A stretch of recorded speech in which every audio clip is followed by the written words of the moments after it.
Hello guys, मैं गौरी शुक्ला। जैसा कि हम लोग चैप्टर 2 का रिवीजन कर रहे थे 12th एनसीईआरटी का sexual reproduction in flowering plant, तो जिसका पार्ट 1 हो गया था, ये पार्ट 2 स्टार्ट होना है। तो पार्ट 2 का टॉपिक है stamen, microsporangium and pollen grain. Let's start. यहाँ तक हमारा टॉपिक हो गया था, यहाँ से स्टार्ट होना है।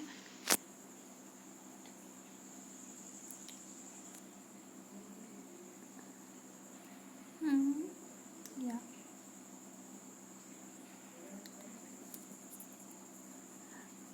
Figure 2.2 shows the two part of typical stamen। जो फिगर 2.2 है वो टिपिकल स्टेमिन का पार्ट है।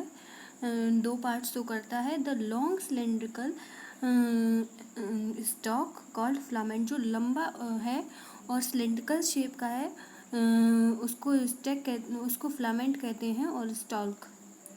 और जो and the terminal generally bilobe structure called anther, और जो टर्मिनल पोजीशन पे है उसको बाइलोब स्ट्रक्चर है, जो उसको एंथर बोलते हैं। The proximal end of the filament is attached to a thalamus और पेटल ऑफ द फ्लावर। जो टर्मिनल एंड होता है, टर्मिनल मतलब नीचे वाला, सॉरी टर्मिनल मतलब ऊपर वाला, प्रॉक्सिमल एंड। जो प्रॉक्सिमल एंड की बात कर रहा है, प्रॉक्सिमल मतलब नीचे, जो नीचे वाला एंड है वो या तो थैलेमस से अटैच्ड होता है या पेटल से अटैच्ड होता है एक फ्लावर की। तो आइए देखते हैं, हम पहले एंथर को देख लेते हैं। ये जो बाइलोब्ड स्ट्रक्चर है, ये है एंथर, एक स्टेमिन का। और जो ये लंबा लंबा लॉन्ग सिलेंड्रिकल शेप है, ये है फ्लामेंट। और जो नीचे है, ये जो फूला हुआ प्रॉक्सिमल एंड, ये या तो थैलेमस से अटैच्ड होता है या फिर फ्लावर की पेटल से, सेपल से। अगर हम किसी एंथर को कट करके देखते हैं, अगर हम किसी बाइलोब्ड एंथर को कट करके देखते हैं, तो वो हमें कुछ इस शेप का दिखाई देता है। इसमें क्या क्या है, ये जो दो रूम टाइप के दिख रहे हैं ना, ये दो कमरे, इनको बोलते हैं थीका। एक एंथर में दो थीका प्रेजेंट होते हैं। कितने? 2 थीका। और जो 2 थीका है, और एक थीका में प्रेजेंट होते हैं 2 microsporangium.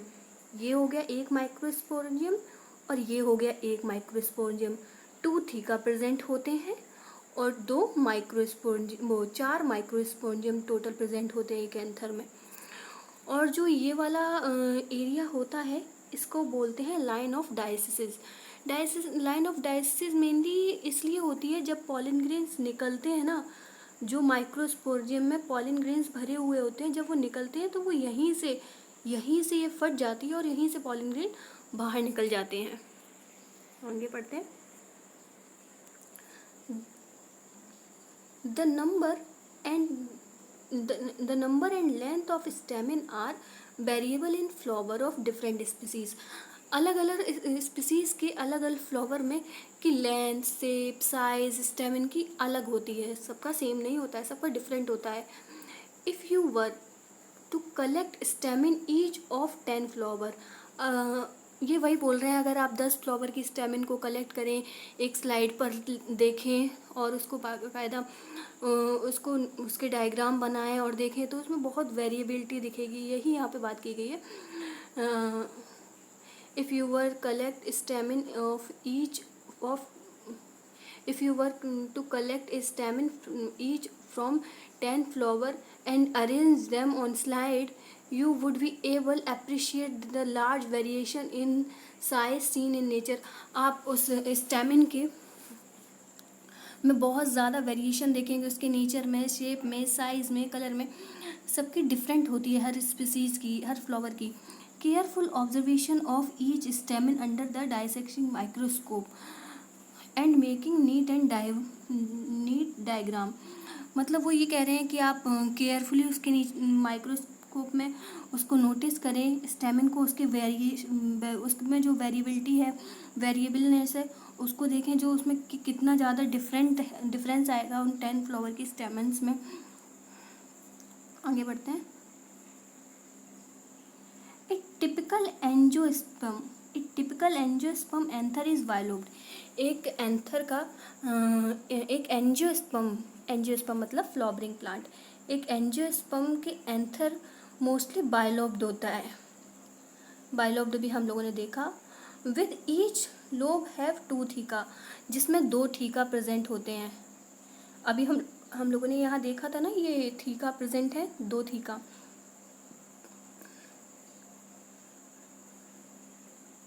Which each have 2 theca, they are dithecous. इनको हम डायथीकस बोलते हैं, क्योंकि 2 थीका होते हैं, इस वजह से डाइवर्ड लगा रही है, डायथीकस।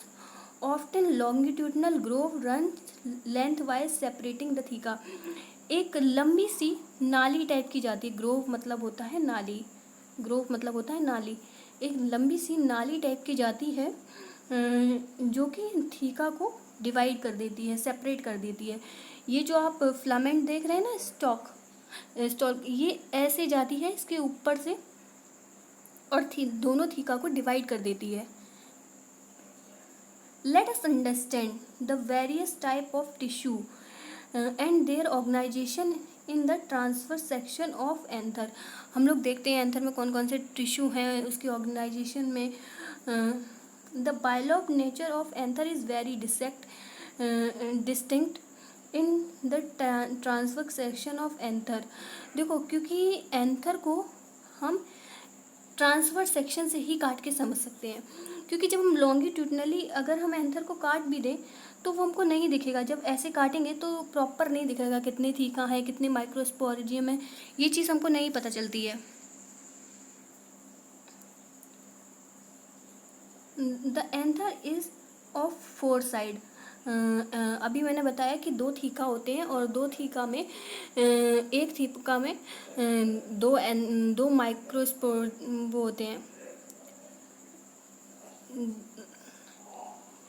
माइक्रोस्पोंजिया होते हैं। ऐसे टोटल 2 थीका में 4 माइक्रोस्पोंजिया हो जाएंगे, और 4 है इस वजह से इसको हम टेट्रागोनल स्ट्रक्चर बोलेंगे। तो the anther is 4 side tetragonal structure consist of 4 microsporangium located at the corner, जो कि कोनों में प्रेजेंट होते हैं। टू इन ईच लोब, हर थीका के लोब में 2 माइक्रोस्पोंजियम पाए जाते हैं। The microsporangia develop further and become pollen sac. जो माइक्रोस्पोंजिया है वो डेवलप करेगा, वही बाद में पॉलिन सैक बन जाएगा। They extend longitudinally all through the length of anther and packed with pollen grains. यहाँ पर इन्होंने ये बात करी है कि जो माइक्रोस्पोंजिया है वो डेवलप होकर पॉलिन सैक बन जाएंगे, जिसमें कि पॉलिन ग्रेन्स भरे हुए होते हैं। सैक मतलब झोला या थैला। दे extend longitudinally through the length of anther. जो एंथर की लेंथ होगी उसके हिसाब से वो लॉन्गिट्यूडनली होंगे और जिसमें पॉलिन ग्रेन भरे हुए होंगे। Structure of microsporangium. अब हम माइक्रोस्पोरेंजियम का स्ट्रक्चर देखेंगे। In transverse section a typical microsporangium appear near circular outline. In circular outline, जो एक माइक्रोस्पोरेंजियम होता है, जब हम उसको ट्रांसवर्स सेक्शन से कट करते हैं तो देखते हैं कि उसमें जो आउटलाइन है, सर्कुलर आउटलाइन पाई जाती हैं। It is generally surrounded by 4 wall layer. ये जनरली 4 वॉल की लेयर से सराउंडेड होती है। द एपिडर्मिस, जो पहली लेयर होती है वो एपिडर्मिस, एंडोडर्मिस, फिर उसके बाद एंडोडर्मिस आती है, फिर मिडिल लेयर आती है, फिर उसके बाद मिडिल लेयर आती है, फिर टैपिटम आती है। The outer 3 wall layer perform the function of protection. जो ये 3 वॉल होती हैं ये प्रोटेक्शन के लिए काम आती हैं। And help in dehiscence of anther to release the pollen grain. और जो ये 3 लेयर है ये पॉलिन ग्रेन को बाहर निकलने में, जब वो मैच्योर हो जाता है, बाहर निकलने में हेल्प करती हैं। The inner most wall is tapetum. जो सबसे अंदरूनी लेयर होती है वो टैपिटम होती है। It nourishes the development of pollen grain. जो टैपिटम होती है, इनर मोस्ट लेयर, वो पॉलिन ग्रेन को नरिशमेंट देती है। Cell of the tapetum possesses dense cytoplasm and generally have more than one nucleus. जो टैपेटम होती है उसमें डेंस साइटोप्लाज्म पाया जाता है और जनरली उसमें एक से ज़्यादा न्यूक्लियस होता है। When the anther is young, जब एंथर यंग होता है मतलब कि a group of compactly arrange homogeneously cell called sporogenous tissue occupied in the centre of microsporangium. जब ये मैच्योर नहीं हो पाता है एंथर, तो इसके अंदर जो माइक्रोस्पोंजियम होता है उसके अंदर पॉलन ग्रेन की जगह टिश्यू पाए जाते हैं, स्पोरोजीनस टिश्यू। वो कुछ इस टाइप के होते हैं, जैसे कि ये एक माइक्रोस्पोंजियम है, तो इसके अंदर एक कॉम्प्लेक्सली पैक इस प्रकार से ऐसे एकदम इक्वल साइज के ऐसे स्पोरोजेनस टिश्यू पाए जाते हैं। फिर हम पढ़ेंगे माइक्रोस्पोरोजेनेसिस क्या है। As anther develop the cell of sporogenous tissue undergo mitosis division. जैसे एंथर डेवलप करता है, जो स्पोरोजेनस टिश्यू है वो माइटोसिस डिवीज़न करता है फ्रॉम माइक्रोस्पोर टेट्राड, जो कि बाद में माइक्रोस्पोर टेट्राड बना लेता है। आगे देखते हैं, ये फिगर हम लोग देखते हैं। जो ये आउटर मोस्ट 3 लेयर हैं, ये जो फर्स्ट वाली लेयर है ये है एपिडर्मिस, ये जो सेकंड वाली लेयर है ये है एंडोडर्मिस, फिर जो उसके अंदर वाली लेयर होती है ये थर्ड लेयर मिडिल लेयर होती है, फिर जो सबसे अंदर वाली लेयर होती है जिसका डेंस साइटोप्लाज्म होता है और एक से ज़्यादा न्यूक्लियस पाया जाता है, इसको बोलते हैं टैपेटम। टैपेटम नरिशमेंट करती है, टैपेटम नरिशमेंट देती है पॉलन ग्रेन्स को, और जो वो होती है क्या बोलते हैं, जो बाकी की आउटर 3 लेयर होती हैं वो प्रोटेक्शन देती हैं। और जो ये टैपेटम है इसी के अंदर जो माइक्रोस्पोरियम होता है, तो माइक्रोस्पोरियम के अंदर जब पॉलन ग्रेन बनने से पहले, मैच्योर होने से पहले कुछ इस प्रकार ऐसे ऐसे स्पोरोजेनस टिश्यू पाए जाते हैं। इसमें भी उन्होंने इसी को इनलार्जमेंट करके दिखाया है कि ये एपिडर्मिस है, ये एंडोडर्मिस है, ये मिडिल लेयर है, ये माइक्रोस्पोर मदर सेल है, यही बाद में पॉलन ग्रेन बनाएगी, और ये टैपेटम है जो कि microspore mother cell pollen grain को नरिशमेंट देगा।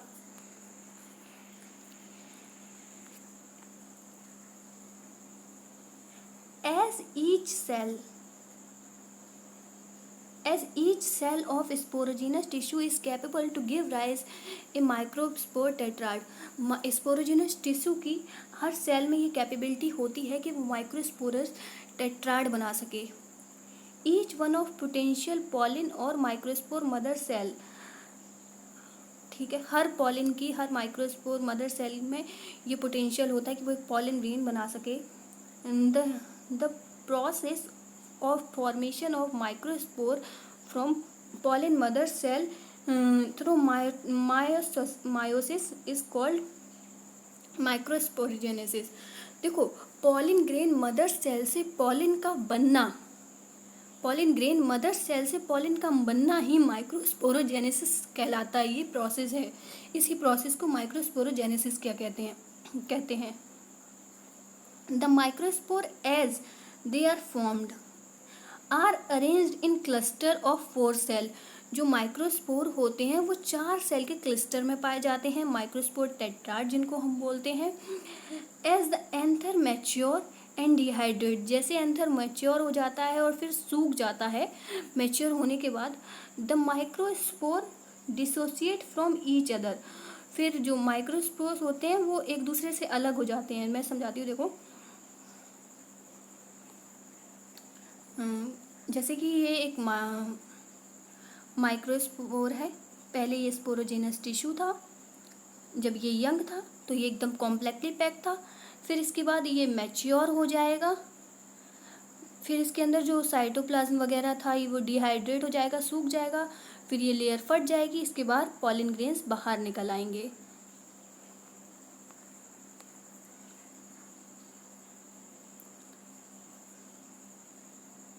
As anther mature and dehydrate, the microspore dissociate from each other and developed into pollen grain.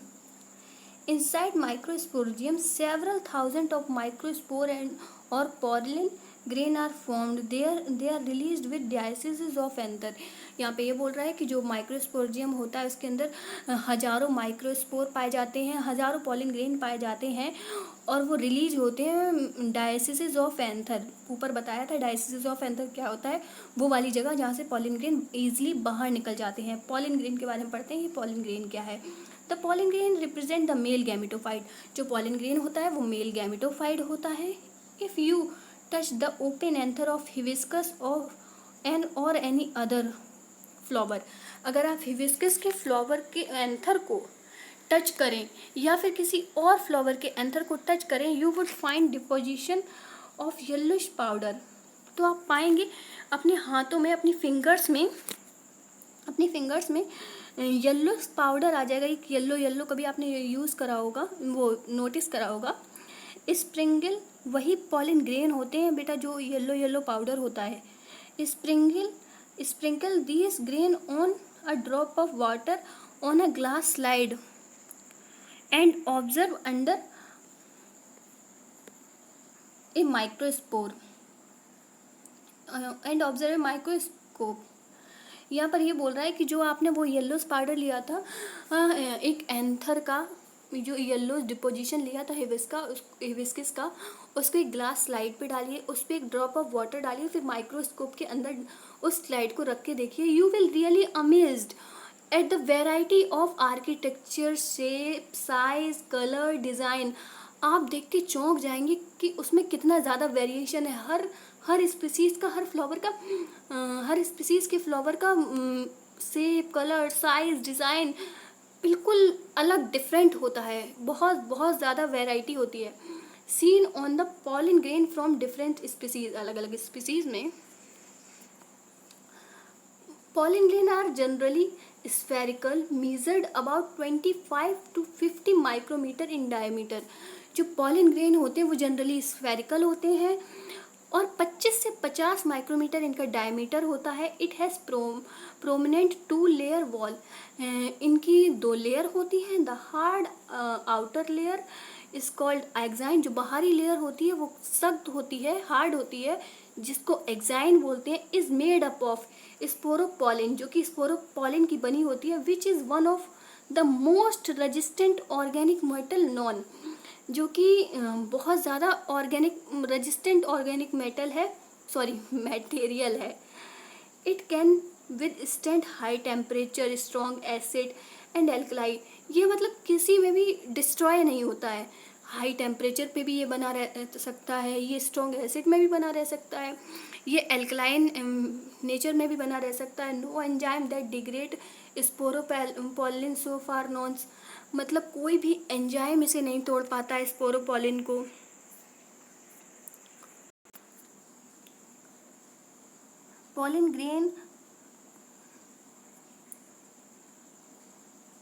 pollen grain axine has prominent aperture called germpore. ठीक है. Where sporopollen is absent, pollen grain are well preserved as fossil because the presence of sporopollen. जो pollen grain होता है उसको हम preserve करके रख सकते हैं जैसे बिकॉज ऑफ स्पोरोपोलिन. जो स्पोरोपोलिन की लेयर होती है बेटा वो इतनी ज़्यादा हार्ड होती है जिसकी वजह से हम पॉलिन ग्रेन को काफ़ी सालों तक प्रिजर्व करके भी रख सकते हैं. The exine exhibits a fascinating array of pattern and design. The inner wall of pollen grain is called entine. जो inner wall होती है वो उसको entine बोलते हैं. It is thin and continuous layer made up of cellulose और pectin. जो अंदर वाली लेयर होती है बेटा वो कंटिन्यूस होती है और सेलुलोज और पेक्टिन उनकी बनी होती है. जो बाहर वाली एक्साइन लेयर होती है वो किस टाइप की होती है, वो डिसकंटिन्यूस होती है और बहुत ज़्यादा हार्ड होती है. ये यहाँ पे उसके जर्म पोर पाए जाते हैं. ऐसे ये ऐसे डिसकंटिन्यूस होती है, ये स्पोरोपोलिन है, फिर यहाँ जर्मपोर होगा, फिर जर्मपोर होगा, फिर स्पोरोपोलिन होगा, फिर जर्मपोर होगा। जर्मपोर वाली जगह पे स्पोरोपोलिन एब्सेंट होगा और यहाँ से ही पॉलिन ट्यूब निकलती है, ये जर्मपोर वाली जगह से ही। और जो इंटाइन अंदर वाली लेयर होगी उसमें सेल्यूलोज और पैक्टिन की बनी हुई होती है और कंटिन्यूअस होती है। और जो एक्साइन होती है वो हार्ड होती है और डिसकंटिन्यूअस होती है because of germ pore. The cytoplasm of pollen grain is surrounded by the plasma. Pollen grain का जो साइटोप्लाज्म होता है वो प्लाज्मा मेम्ब्रेन से सराउंडेड होता है। When the pollen grain is mature in contain 2 cell. जब पॉलिन ग्रेन मैच्योर हो जाता है तो उसमें 2 सेल पाई जाती हैं। The vegetative and generative 2 cell होती हैं, एक वेजिटेटिव और जनरेटिव होती है। The vegetative cell is bigger. जो वेजिटेटिव सेल होती है वो बड़ी होती है। Has abundant food reserve and a large irregular shape nucleus. वो बड़ी होती है काफ़ी ज़्यादा और उसमें इरेगुलर न्यूक्लियस पाया जाता है। The generative cell is small and floating in the cytoplasm of vegetative cell. जो जनरेटिव सेल होती है वो छोटी होती है और वो फ्लोट करती रहती है वेजिटेटिव सेल के साइटोप्लाज्म में। It is spindle shaped with dense cytoplasm and in nucleus. उसका एक न्यूक्लियस होता है, स्पिंडल शेप की होती है और डेंस साइटोप्लाज्म होता है। About 60% of angiosperm pollen grain sheds at 2 cell stage. जो एंजियोस्पर्म होते हैं उसके लगभग 60% जो पॉलिन ग्रेन्स होती हैं वो 2 सेल में डिवाइड करते हैं। बाकी के जो 40 हैं इन द रिमेनिंग स्पीसीज, जो बाकी के 40 हैं वो 3 सेल बनाते हैं। The generative cell divided mitotically and give rise to male gamete. जो वेजिटेटिव सेल, वो जो जनरेटिव सेल होती है वो मेल गैमेट होती है, जो कि उसमें 2 मेल गैमेट बन जाते हैं। ऐसे उनमें 3 सेल हो जाती हैं। The generative cell divided mitotically to give rise to the 2 male gamete before pollen grain is shed 3 cell stage। Okay, यहाँ पे एक बार हम लोग डायग्राम देख लेते हैं। जो ये है ये वेजिटेटिव सेल है, इसका बड़ा न्यूक्लियस होता है, इरेगुलर, इसमें फूड रिजर्व होता है और ये नरिशमेंट करता है जनरेटिव सेल को। जनरेटिव सेल होती है वो काफ़ी छोटी होती है, फ्लोट करती रहती है वेजिटेटिव सेल के साइटोप्लाज्म में और इसका स्पिंडल शेप की होती है, एक न्यूक्लियस पाया जाता है इसमें। और किसी किसी में 60% तक में तो यही होता है एंजियोस्पर्म में ऐसा ही स्ट्रक्चर। बट जो बाकी के रिमेनिंग होते हैं 40%, उनमें क्या होता है, उनमें जो ये जनरेटिव सेल होती है ना बेटा, वो 2 में डिवाइड हो जाती है, 2 मेल गैमीट बन जाते हैं ऐसे, तो ये 3 सेल बन जाती हैं। Pollen grain of many species causes several allergies and bronchial affection in some people, often leading to chronic respiratory disorder। वो ये कह रहा है जो काफ़ी सारे पॉलिन ग्रेन होते हैं वो सेवरल एलर्जीज़ भी प्रोड्यूस कर सकते हैं, एलर्जीज़ कर देते हैं, ब्रोंकल डिसीजेस कर देते हैं। जो हमारी मतलब सांस रेस्पिरेटरी वाला ऑर्गन होता है उनमें एलर्जी पैदा कर देते हैं, काफ़ी डिसऑर्डर्स हो जाते हैं, जैसे कि एस्थमा हुआ, ब्रोंकिटिस हुआ। It may be mentioned at the parthenium और carrot grass that came into India as contaminated with import with wheat, जो वीट के साथ आ गई थी, has become ubiquitous in occurrence and cause pollen allergies, जो कि पॉलिन ग्रेन की मतलब पॉलिन एनर्जी पैदा करती थी। Pollen grain are rich in nutrient, और जो पॉलिन ग्रेन होते हैं उनमें काफ़ी ज़्यादा न्यूट्रिएंट भी पाया जाता है। Pollen grain are rich in nutrient, जो पॉलिन ग्रेन होते हैं उनमें काफ़ी ज़्यादा न्यूट्रिएंट्स भी पाया जाता है। It has become a fashion in recent year to use pollen tablet as food supplement. जो अभी कुछ सालों से पॉलिन ग्रेन को फूड सप्लीमेंट में भी लिया जाने लगा है और इनमें काफ़ी ज़्यादा न्यूट्रिएंट भी पाया जाता है। इन वेस्टर्न कंट्रीज़ में large number of pollen product in the form of tablet and syrup are available in market. जो वेस्टर्न कंट्रीज़ हैं उनमें पॉलन ग्रेन के टेबलेट्स बनती हैं, सिरप बनते हैं, मार्केट में मिलते हैं. Pollen consumption has been claimed to increase performance of athlete और रेस हॉर्स. जो ये पॉलन ग्रेन की ये दवाइयाँ बनाई जाती हैं, सिरप्स और टैबलेट्स, ये एथलीट्स को और रेस हॉर्सेस को भी दिए जाते हैं. When once this are shed, pollen grain have to land on stigma. जब पॉलन ग्रेन मैच्योर हो जाता है और जब ये बिखर जाते हैं, पॉलन ग्रेन बाहर निकल जाता है, तो ये इस लैंड करते हैं स्टिग्मा पर. Before they lose viability if they have to bring about fertilization. जो स्टिग्मा पर इनको जाना होता है और इनको फर्टिलाइजेशन तभी तक ये कर सकते हैं इनमें जब तक वेबिलिटी रहे. मतलब किसी की क्षमता होती है कि वो 30 मिनट तक रह सकता है पॉलन ग्रेन, कोई महीनों तक रह सकते हैं.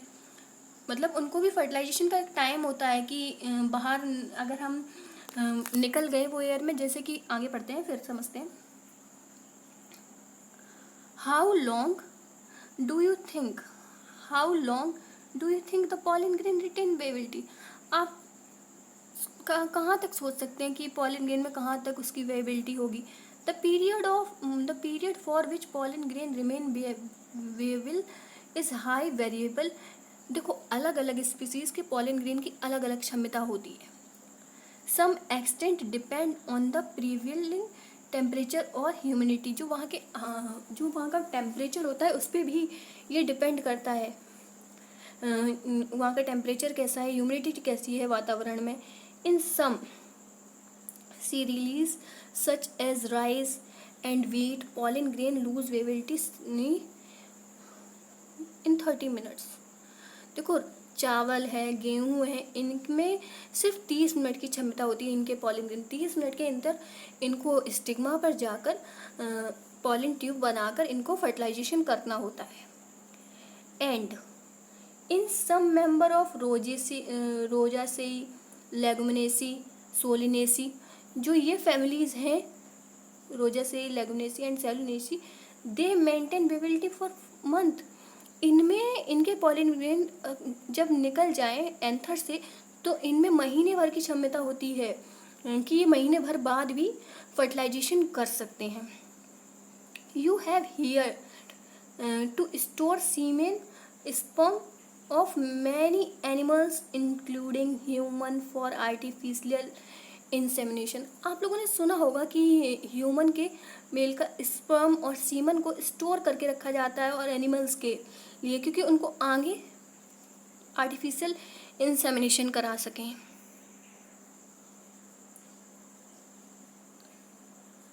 It is possible to store pollen grain of large number of species for year in liquid nitrogen. जो पॉलन ग्रेन होता है उनको भी बड़ी मात्रा में स्टोर करके रखा जाता है, प्रिजर्व करके रखा जाता है काफ़ी स्पीसीज़ के लिए, क्योंकि बाद में बना सकें उनके प्लांट्स को. लिक्विड नाइट्रोजन में उनको रखा जाता है -196 डिग्री सेल्सियस पर. Such stored pollen grain can be used as a pollen bank similar to seed bank. जो पॉलन ग्रेन होते हैं उनको पॉलन बैंक में प्रिजर्व करके रखा जाता है, जैसे सीड बैंक होती है जहाँ पे सीड को प्रिजर्व करके रखा जाता है, वैसे ही पॉलन बैंक होती है. इन क्रॉप ब्रीडिंग प्रोग्राम के अंतर्गत द पिस्टल, माइक्रोस्पोरेंजियम एंड एम्ब्रोसेक. अब हम ये पढ़ेंगे. The gynoecium represent female reproductive part of flower. Flower का जो पार्ट होता है गाइनोसियम, वो फीमेल रिप्रोडक्टिव पार्ट होता है. द गाइनोसियम में consist a single pistol. Gynoecium एक सिंगल पिस्टल भी होती है जिसको मोनोकार्पली कहते हैं, और में have more than one pistol, और उसमें 1 पिस्टल से ज़्यादा भी पिस्टल होता है. पिस्टल और गाइनोसियम एक ही चीज़ है, जिसको मल्टी कार्पेलरी कहते हैं. When there are more than one, the pistil may be fused together syncarpus. अगर देखो एक से ज़्यादा पिस्टल पाई जाएंगी तो हो सकता है वो आपस में जुड़ी हुई हो, आपस में फ्यूज हो, तो ऐसी कंडीशन को सिनकार्पस बोलते हैं। और मे बी फ्री, और अगर वो फ्री होंगी, अलग अलग होंगी बहुत सारी मल्टीकार्पलरी, तो उनको एपोकार्पस बोलेंगे। Each pistol has 3 part, her pistol के 3 पार्ट होते हैं। एक स्टिग्मा टॉप मोस्ट पार्ट, अभी ऊपर हम लोगों ने देखा था, और एक स्टाइल होता है लॉन्ग सिलेंड्रिकल पार्ट, और एक फूला हुआ नीचे का बेसल बॉडी ओवरी होता है। The stigma serve as landing platform of pollen grain, pollen grain आकर स्टिग्मा पर लैंड होता है। The style is elongated cylindrical part beneath the stigma, जो स्टाइल होती है वो स्टिग्मा से आगे सिलेंड्रिकल पार्ट होता है, एक इलोंगेटेड, एक लंबा सिलेंड्रिकल पार्ट होता है। The basal bulged part of pistil is ovary, जो नीचे वाला फूला पार्ट होता है वो ओवरी होती है। Inside the ovary is an ovarian cavity, ovary के अंदर ओवरियन कैविटी पाई जाती है जिसको लोक्यूल बोलते हैं। The placenta is located inside the ovarian cavity, और जो ओवरियन कैविटी होती है उसके अंदर प्लेसेंटा पाया जाता है। Recall the definition and type of placenta that you studied in class 11th। Okay, placenta की डेफिनेशन याद कीजिए जो आपने क्लास 11th में पढ़ी थी। अराइजिंग फ्रॉम प्लेसेंटा आर माइक्रोस्पोंजिया, जो प्लेसेंटा से अराइज होते हैं उनको माइक्रोस्पोंजिया बोलते हैं। कॉमनली कॉल्ड ओव्यूल, जिसको कॉमनली ओव्यूल बोलते हैं। The number of ovule in ovary may be 1, देखो किसी किसी ओव्यूल में किसी किसी ओवरी में एक ही ओव्यूल हो सकता है, जैसे वीट, पैडी, मैंगो, इनमें एक ओव्यूल पाया जाता है। और काफ़ी में बहुत ज़्यादा भी ओव्यूल हो सकते हैं, जैसे पपाया, वाटरमेलन और ऑर्किड्स, इनमें एक से ज़्यादा ओव्यूल हो सकते हैं। अब हम लोग एक बार डायग्राम देख लेते हैं। बेटा ये होता है स्टिग्मा, ये होता है लॉन्ग सिलेंड्रिकल पार्ट स्टाइल, और नीचे जो फूला हुआ पार्ट होता है ये पार्ट होता है ओवरी। यहाँ थैलेमस से अटैच्ड होती है ओवरी, और इसके अंदर पाए जाते हैं ओव्यूल्स। अब अगर हमारे ये जो पिस्टल्स हैं ये इस तरीके से ऐसे एक दूसरे में फ्यूज होंगी पिस्टल्स, तो इसको बोलते हैं सिनकार्पस, सिनकार्पस। और अगर ऐसे फ्री होंगी अलग अलग, ये पिस्टल्स अलग अलग होंगी, तो इसको बोलते हैं एपोकार्पस। अभी हम एक ओवरी के अंदर जाके देखते हैं। यहाँ पर होता है बेटा प्लेसेंटा ऐसे, और ये प्लेसेंटा से अटैच्ड होता है ये पार्ट एक ओवरी का, एक ओव्यूल का। ओवरी के अंदर पाया जाता है ओव्यूल, जैसे ये ओवरी।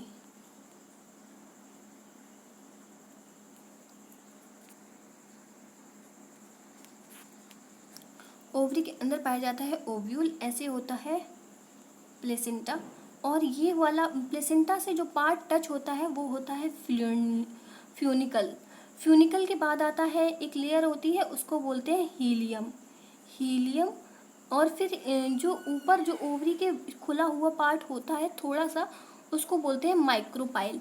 और माइक्रोपाइल के बाद आता है पाइलर पोल, यहाँ पे ये होता है माइक्रोपाइल पोलर। और जो इसके जस्ट अपोजिट होता है उसको बोलते हैं चलाजा पोल। और इस जो इसके 2 लेयर्स होती हैं, किसी में एक लेयर पाई जाती है, किसी में 2, उन लेयर्स को इंटीग्यूमेट बोलते हैं। जो बाहर वाली लेयर होती है उसको आउटर इंटीग्यूमेट बोलते हैं, और जो अंदर वाली होती है उसको इनर इंटीग्यूमेट बोलते हैं। उसके बाद आते हैं न्यूक्लियस, उसके बाद यहाँ न्यूक्लियस पाया जाता है, और न्यूक्लियस के अंदर पाया जाता है एम्ब्रियो सैक। अब पढ़ते हैं द माइक्रोस्पोरियम। अब माइक्रोस्पोरियम के बारे में पढ़ते हैं, मतलब ओव्यूल के बारे में पढ़ते हैं। Let us familiarise ourselves with the structure of typical angiosperm ovule. The ovule is small, structure attached to the placenta by the stalk called funicle. हमने ऊपर बताया कि जो फ्यूनिकल होता है वो प्लेसेंटा से अटैच्ड होता है। एक ओव्यूल के अंदर प्लेसेंटा पाई जाती है, प्लेसेंटा से फ्यूनिकल अटैच्ड होता है। The body of the ovule fuse with funicle. जो ओव्यूल की बॉडी होती है वो फ्यूनिकल से फ्यूज्ड होती है in the region of hilum, hilum वाले रीजन में। This hilum represent the junction between ovule and funicle. इसी प्रकार जो हीलियम होता है वो एक जंक्शन की तरह होता है ओव्यूल और फ्यूनिकल के पास। ईच ओव्यूल हैज वन और टू प्रोटेक्टिव इनवेलप कॉल्ड इंटीग्मेंट। अभी हमने बताया था कि ऊपर दो प्रोटेक्टिव लेयर होती हैं, किसी में दो होती है, किसी में एक होती है। अगर दो होंगी तो बाहर वाली को आउटर इंटीग्मेंट बोल देंगे, अगर और अंदर वाली को इनर इंटीग्मेंट बोल देंगे, और अगर एक ही होगी तो सादा इंटीग्मेंट बोल देंगे। Integument encircle the ovule except at the tip where small opening called micropyle. और जो ओव्यूल के ऊपर एक छोटी सी ओपनिंग होती है उसको माइक्रोपाइल बोलते हैं। is organized opposite the micropyle end is chalaza. Micropyle के जस्ट अपोजिट में चलाजा पाया जाता है नीचे बेस में, representing the basal part of ovule, जो कि ओव्यूल का बेसल पार्ट होता है। इनक्लोज्ड विद द इंटीग्मेंट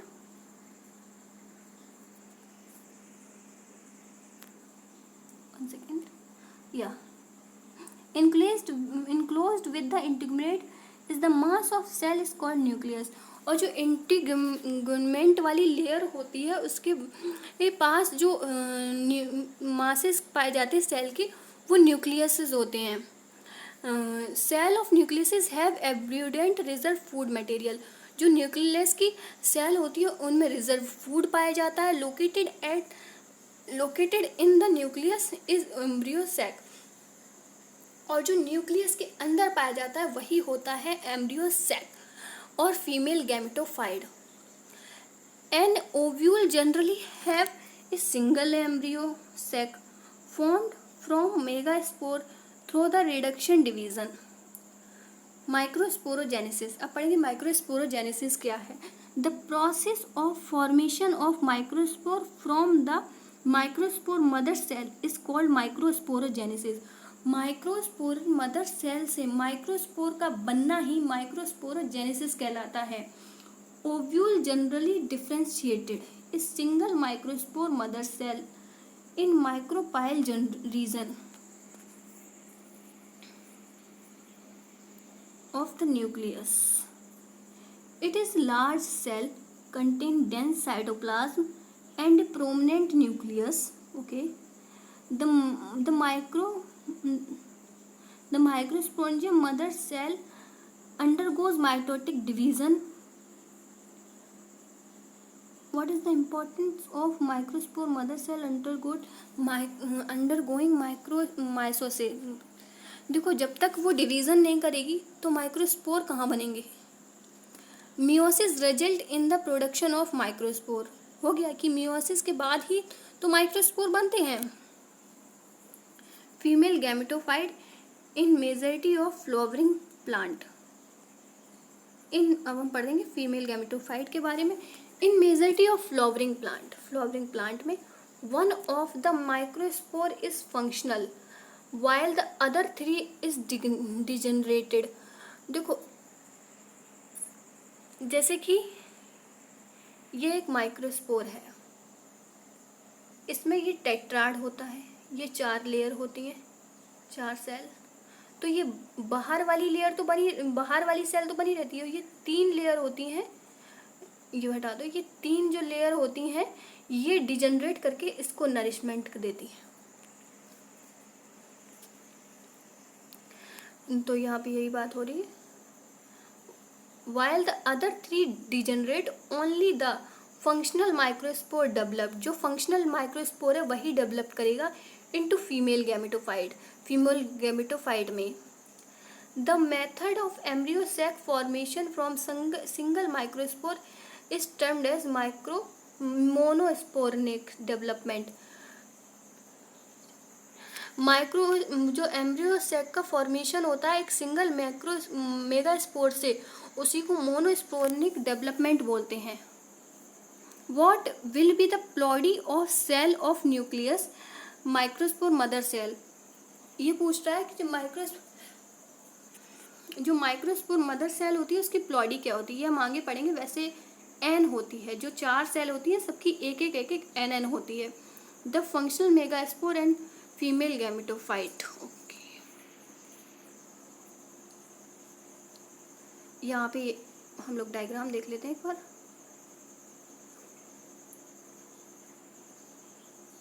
जैसे ये टेट्राड है, इसमें ये 3 सेल डिजनरेट होके एक को नरिशमेंट देंगी, ऊपर वाले को, जो फंक्शनल होगी।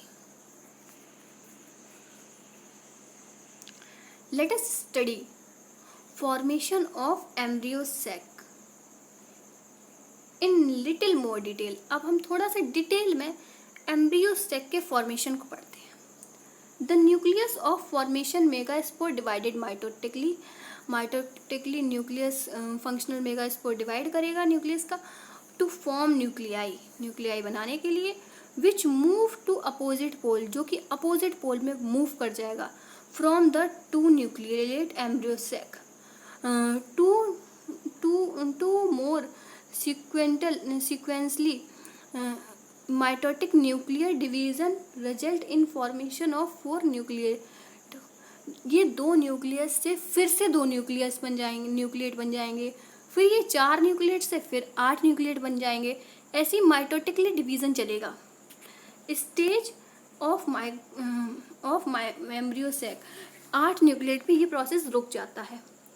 It is interesting to note that these mitotic division are strictly free nuclear। Okay, अब हम इसको डायग्राम से समझते हैं, ऊपर चलते हैं।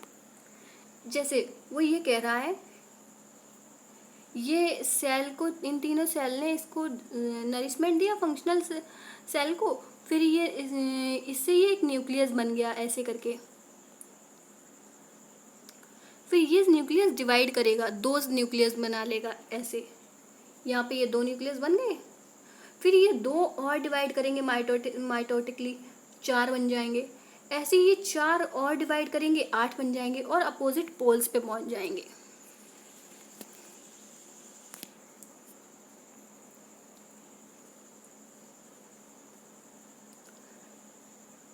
Nuclear division are not followed immediately by cell formation। okay, after 8 nucleate stages cell wall are laid down, leading the organization of typical female gametophyte embryo sac। जो 8 न्यूक्लियस होंगे उनमें पहले तो सेल वॉल होगी नहीं, हर न्यूक्लियस फ्रीली होगा, but फिर जैसे ही थोड़ा सा मैचुरेशन होगा तो ये इनमें सेल वॉल आना शुरू हो जाएगी। Observation the distribution of cell inside embryo sac. अब हम ये देखेंगे कि एम्ब्रियो सैक में जो सेल का डिस्ट्रीब्यूशन हुआ वो किस प्रकार हुआ। 6 of the 8 nuclei are surrounded by wall. 8 में से 6 न्यूक्लियाई सेल वॉल से कवर कर दिए जाते हैं सेल के अंदर। द रिमेनिंग 2 न्यूक्लियाई, जो बचे हुए 2 न्यूक्लियाई थे, कॉल्ड पोलर न्यूक्लियाई, उनको पोलर न्यूक्लियाई कहते हैं, are situated below the egg apparatus in the large central cell. जो सेल के अंदर बीचों बीच 2 पाए जाएंगे उनको पोलर न्यूक्लियाई कहते हैं। चलो ऊपर देखते हैं डायग्राम में। हाँ, जो ये 3 सेल, 8 में से 6 सेल है तो सेल उससे हो जाएंगी कवर्ड सेल वॉल से, जैसे कि 3 ऊपर हो जाएंगी, 3 ऊपर सेल वॉल से कवर्ड हो जाएंगी और 3 नीचे, और 2 जो बीच में रह जाएंगे सेंटर में, उसको बोलेंगे पोलर न्यूक्लियाई।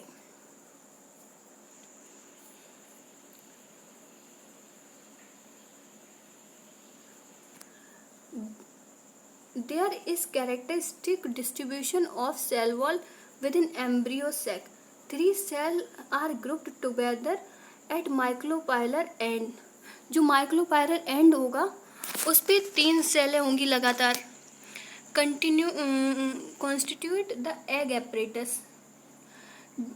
जिसके पास एग एपरेटस होगा, the egg apparatus is turn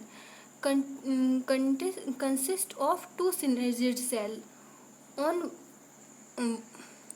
consist of 2 synergid and 1 egg cell। जो एग एपरेटस होगा, जो 3 सेल होंगी उसमें से 2 सेल सिनर्जिड सेल होंगी और 1 एग सेल होगी।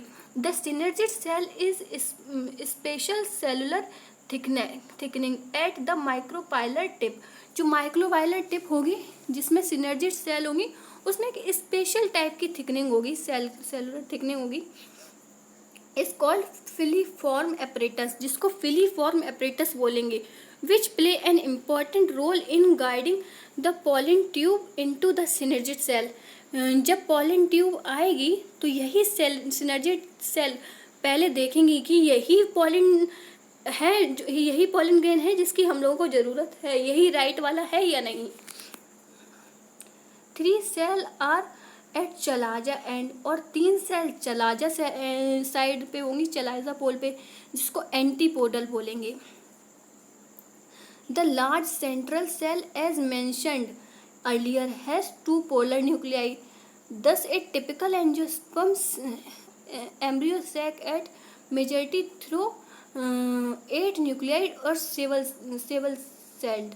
ये नोटिस करने वाला है, काफ़ी बार ये क्वेश्चन आ जाता है कि एक जो यहाँ सेल होती है ना, एग सेल, उसके अंदर 8 न्यूक्लिएट होते हैं और 7 सेल्ड होते हैं। कैसे डायग्राम में देखते हैं, ये देखा, ये है चलाजा वाला पोल, जहाँ पे 3 सेलें पाई जाती हैं जिनको एंटीपोडल बोलते हैं। ये है माइक्रोपाइल वाला एंड, जहाँ पे 3 सेलें पाई जाती हैं जो सेल वॉल से कवर्ड है, जो कि 2 सिनर्जिड हैं, और जो बीच वाली है वो है एग सेल, जो कि एग सेल को ढके हुए होती हैं। यहीं पर पहले पॉलिन ग्रेन आएगा और ये सिनर्जिड सेल चेक करेंगी ये राइट वाला पॉलिन ग्रेन है, तभी एग से फर्टिलाइजेशन होगा। फिर ये ऐसे डेवलपमेंट करके ये 3 ऐसे, ये 2 हो जाएंगी सिनर्जिड और ये हो जाएगी एग सेल, और यहाँ पे 3 हो जाएंगी ये वाली फुली फॉर्म सेल्स। और जो ये है, ये जो इसको एक सेल है, 2 न्यूक्लियस हैं, ये इनको बोलते हैं पोलर न्यूक्लियाई। तो देखते हैं हम यहाँ पे कितनी सेल है और कितने न्यूक्लियस है। 1 cell, 2 cell, 3 cell, 4 cell, 5 cell, 6 cell, 7 cell, ऐसे हुई 7 सेल। अब न्यूक्लियस गिनते हैं कितने हुए। 1 nucleus, 2 nucleus, 3 nucleus, 4 nucleus, 5 nucleus, 6 nucleus, 7 nucleus, 8 nucleus, इस प्रकार हुए 8 न्यूक्लियस। तो गाइज इस वाली वीडियो को यहीं तक रखते हुए अब बाकी का जो आगे का टॉपिक है वो नेक्स्ट वीडियो में कवर अप करेंगे। वीडियो बहुत लेंथी हो गई है, तो बाय। अगर आपको कुछ समझ में आया हुआ हो या मेरी वीडियो थोड़ी भी हेल्पफुल हुई हो तो प्लीज़ लाइक करें और मेरे चैनल को सब्सक्राइब करें, प्लीज़ प्लीज़ प्लीज़। बाय।